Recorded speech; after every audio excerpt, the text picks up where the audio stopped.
સનાતન ધર્મમાં પૂજા દરમિયાન દેવી દેવતાઓને કેટલીક વસ્તુઓ અર્પણ કરવાનો નિયમ છે, જેમાં ચંદન, હળદર, અક્ષત, કુમકુમ અને ફૂલો વગેરેનો સમાવેશ થાય છે.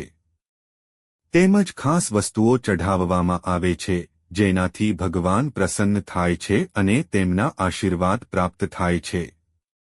ધાર્મિક માન્યતા અનુસાર પૂજા દરમિયાન અનેક પ્રકારના સંકેતો જોવા મળે છે. આમાંના કેટલાક સંકેતો શુભ હોય છે તો કેટલાક અશુભ માનવામાં આવે છે, જેનો સંબંધ વ્યક્તિના જીવન સાથે હોય છે. આવો જાણીએ પૂજા દરમિયાન પ્રાપ્ત થતા શુભ અને અશુભ સંકેતો વિશે. 1. ધાર્મિક માન્યતા અનુસાર પૂજા દરમિયાન ભગવાનની મૂર્તિ પરથી ફૂલ પડવાને શુભ સંકેત માનવામાં આવે છે. આ સંકેતનો અર્થ છે કે વ્યક્તિની ઈચ્છાઓ પૂર્ણ થવા જઈ રહી છે અને સુખ સમૃદ્ધિમાં વધારો થવાનો છે. તમને શુભ પરિણામ પણ મળી શકે છે. 2. દેવી દેવતાઓની સાચા મનથી પૂજા કરવી જોઈએ. આ પ્રકારની પૂજા કરવાથી ભગવાન પ્રસન્ન થાય છે.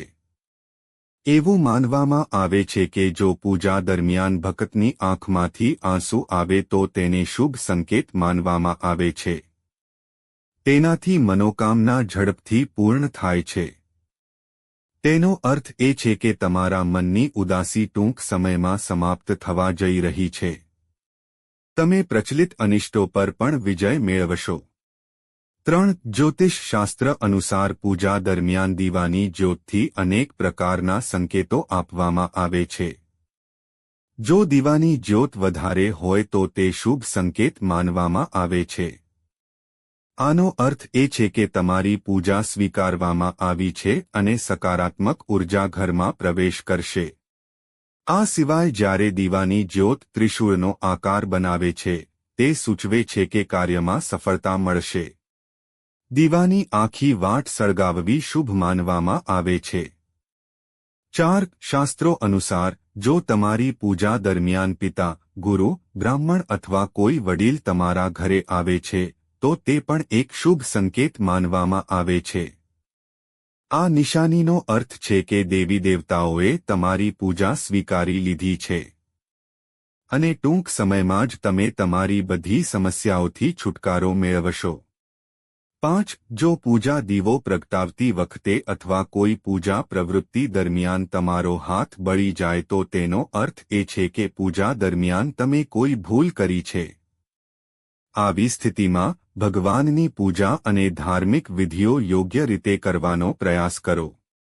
6. દીવો કરતી વખતે જો દીવો પડી જાય તો તેને અશુભ સંકેત માનવામાં આવે છે. આનો અર્થ એ છે કે વ્યક્તિએ જીવનમાં નાણાકીય સમસ્યાઓ અથવા કોઈ રોગનો સામનો કરવો પડે છે. 7. પૂજા કરતી વખતે જો તમારા હાથમાંથી સિંદૂરનો ડબ્બો પડી જાય તો સમજી લેવું કે તમારે ભવિષ્યમાં કોઈ મુશ્કેલીનો સામનો કરવો પડી શકે છે. આવી સ્થિતિમાં તમારે આ સિંદૂરને ક્યારેય સાવરણી અથવા પગથી સાફ ન કરવું જોઈએ. આ સિંદૂરને સ્વચ્છ કપડાં વડે ઉપાડો, તેને એક બોક્સમાં રાખો અને આ સિંદૂરને પાણીમાં વહેવા દો. પૂજામાં ફરીથી આ સિંદૂરનો ઉપયોગ ન કરો. 8. જો તમને પૂજા દરમિયાન છીંક આવે છે તો સમજી લો કે તમારા કોઈ કામમાં અડચણ આવવાની છે. પૂજા કરતી વખતે વ્યક્તિએ ધ્યાનપૂર્વક ભગવાનની પૂજા કરવી જોઈએ. આવી સ્થિતિમાં પૂજાના સમયે છીંક આવવી અશુભ માનવામાં આવે છે. પૂજા કરતી વખતે છીંક આવવાનો અર્થ એ પણ હોઈ શકે કે તમારી પૂજા સફળ ન થઈ શકે. 9. નારિયેળનો ઉપયોગ મુખ્યત્વે પૂજામાં થાય છે. તેને શ્રીફળ તરીકે પણ ઓળખવામાં આવે છે.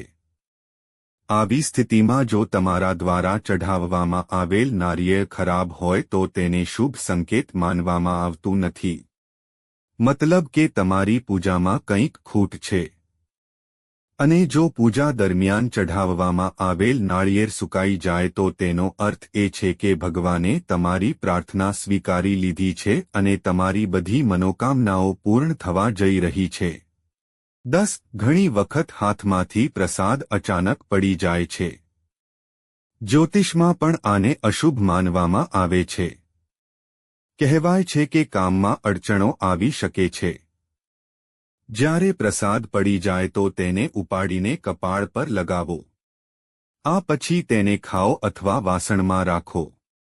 11. જો તમે પૂજા દરમિયાન વારંવાર બગાસું ખાઓ છો તો શાસ્ત્રો અનુસાર તે સંકેત છે કે તમારી અંદર એક પ્રકારની નકારાત્મકતા હાજર છે. આ ઉપરાંત કેટલીકવાર અશુદ્ધ વિચારોને લીધે તમને પૂજા દરમિયાન બગાસું આવવા લાગે છે.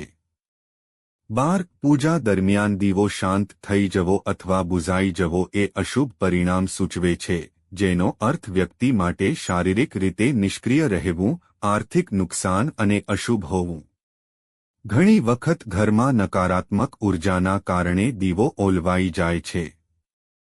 તે પણ સૂચવે છે કે તમે ભવિષ્યમાં ઘણું સહન કરવાના છો.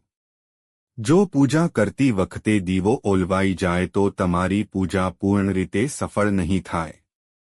પરસ્પર સમજૂતીમાં ઘણા અવરોધો છે.